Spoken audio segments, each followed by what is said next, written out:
বন্ধুগণ, আজকে যে ভিডিওটি ধারণ করেছি একদম প্রত্যন্ত চর অঞ্চল থেকে। একবার ভেবে দেখুন তো এই বাড়িগুলো দেখতে কেমন লাগে।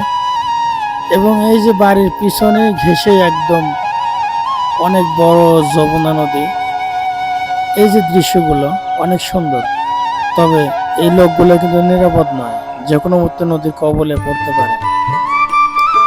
এবং চরে এখনো এখনো সোনের ঘর দেখা যায়। মহিলাটি গবাদি পশু নিয়ে বাঁধলেন। বাড়ির চারপাশটা যদি একবার দেখে আপনাদের, কাশ ফুল একদম জর্জরিত ভরপুর। এই যে একটি ঘর দেখুন, খড় কোঠায় করা, এবং পাশে কাশফুল রয়েছে, গোড়াপাড়, সবকিছু মিলে কিন্তু অসাধারণ একটি সুন্দর দৃশ্য ধারণ করা হয়েছে।